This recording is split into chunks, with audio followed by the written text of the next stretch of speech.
नमस्कार दोस्तों, राधे राधे, जय श्री कृष्णा। आज हम आपको सुनाने जा रहे हैं, अगर माता लक्ष्मी नहीं तो कौन है विष्णु जी की असली लव मेट। एक बार की बात है, भगवान नारायण वैकुंठ लोक में सोए हुए थे।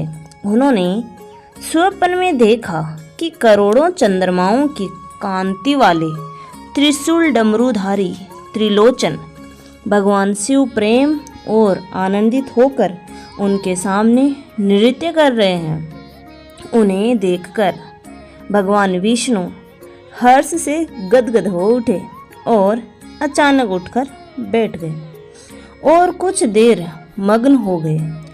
उन्हें इस प्रकार बैठे देखकर श्री लक्ष्मी जी ने उनसे सवाल पूछने लगी, हे भगवान, आपके इस प्रकार अचानक निंद्रा से उठने का क्या कारण है?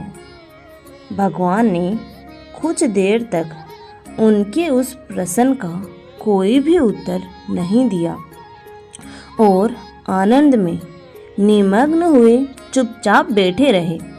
कुछ देर बाद हर्षित होते हुए बोले, हे देवी, मैंने अभी अपने स्वप्न में भगवान शंकर के दर्शन किए हैं। उनकी छवि ऐसी आनंदमय और मनोहर थी कि देखते ही बनती थी।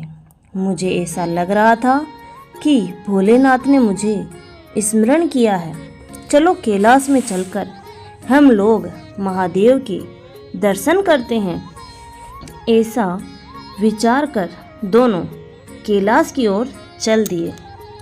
भगवान शिव के दर्शन के लिए कैलाश मार्ग के आधे दूर गए कि देखते ही भगवान शंकर स्वयं माता पार्वती के साथ उनकी ओर ही चले आ रहे हैं।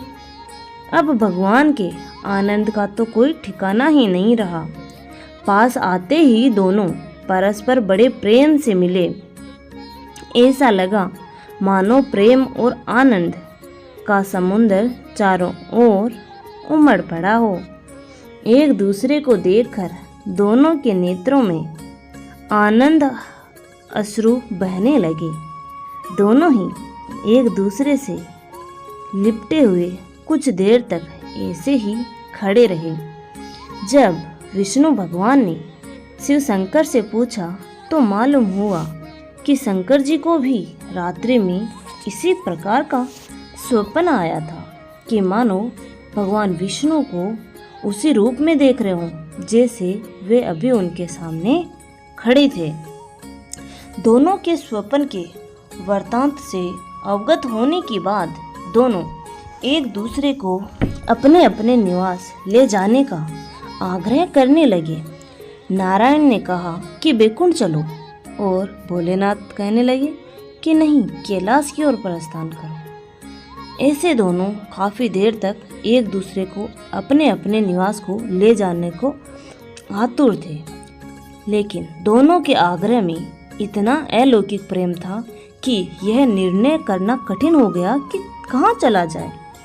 इतने में ही क्या देखते हैं कि वीणा बजाते हुए हरिगुण गाते नारद जी कहीं से आ निकले। नारायण नारायण, बस फिर क्या था, लगे दोनों उनसे निर्णय कराने कि कहाँ चला जाए। बेचारे नारद जी तो स्वयं परेशान थे यह अलौकिक मिलन को देखकर। वे तो स्वयं अपने शुद्ध बुद्ध भूल गए थे और लगे मस्त होकर दोनों का गुणगान करने। नारायण नारायण, अब निर्णय कौन करे। अंत में यह तय हुआ कि भगवती उमा जो कह दे वही ठीक है। भगवती उमा पहले तो कुछ देर चुप रही। अंत में वे दोनों की ओर मुख करते हुए बोली, हे नाथ, हे नारायण, आप लोगों के निश्चल अनन्य एवं अलौकिक प्रेम को देखकर तो यही समझ में आता है कि आपके निवास अलग अलग नहीं है। जो कैलाश है वही वैकुंठ है और जो वैकुंठ है वही कैलाश है। केवल नाम में ही भेद है। यही नहीं मुझे तो ऐसा भी प्रतीत होता है कि आपकी आत्मा भी एक ही है, केवल शरीर देखने में दो हैं। मुझे तो स्पष्ट लग रहा है कि आपकी पत्नियां भी एक ही है। जो मैं हूँ वही लक्ष्मी है और जो लक्ष्मी है वही मैं हूँ। केवल इतना ही नहीं, मेरी तो अब यह दृढ़ धारणा हो गई है कि आप लोगों में से एक के प्रति जो द्वेष करता है वह मानो दूसरे के प्रति ही कर रहा हो। एक की जो पूजा करता है वह मानो दूसरे की भी पूजा करता है। मैं तो तय समझती हूँ कि आप दोनों में जो भेद मानता है उसका चिरकाल तक घोर पतन होता है। मैं देखती हूँ कि आप मुझे इस प्रसंग में अपना मध्यस्थ बनाकर मानो मेरी प्रवचना कर रहे हो, मुझे असमंजस्य में डाल रहे हो, मुझे भुला रहे हो। अब मेरी यही प्रार्थना है कि आप लोग दोनों ही अपने अपने लोक की ओर पधारिए। श्री विष्णु यह समझे कि हम शिव रूप में वैकुंठ जा रहे हैं और महेश्वर यह माने कि हम विष्णु रूप में कैलाश गमन कर रहे हैं। इस उत्तर को सुनकर दोनों परम प्रसन्न हुए और भगवती उमा की प्रशंसा करते हुए दोनों ने एक दूसरे को प्रणाम किया और अत्यंत हर्षित होकर अपने अपने लोक को प्रस्थान किया। लौटकर जब श्री विष्णु वैकुंठ पहुँचे तो श्री लक्ष्मी जी ने उनसे प्रश्न किया, हे प्रभु, आपको सबसे अधिक प्रिय कौन है? भगवान बोले, प्रिय मेरी प्रियतम केवल श्री शंकर हैं। देहधारियों को अपने देह की भांति वे मुझे अकारण ही प्रिय है। एक बार में मैं और श्री शंकर दोनों पृथ्वी पर घूमने निकले। मैं अपने प्रियतम की खोज में इस आशय से निकला था कि मेरे ही तरह जो अपने प्रियतम की खोज में देश देशांतर में भटक रहा होगा वही मुझे अकारण प्रिय होगा। थोड़ी देर के बाद मेरी मुलाकात श्री शंकर जी से भेंट हो गई। वास्तव में मैं ही जनार्दन हूँ और मैं ही महादेव हूँ। अलग अलग दो घड़ों में रखे हुए जल की भांति मुझमें और उनमें कोई अंतर नहीं है।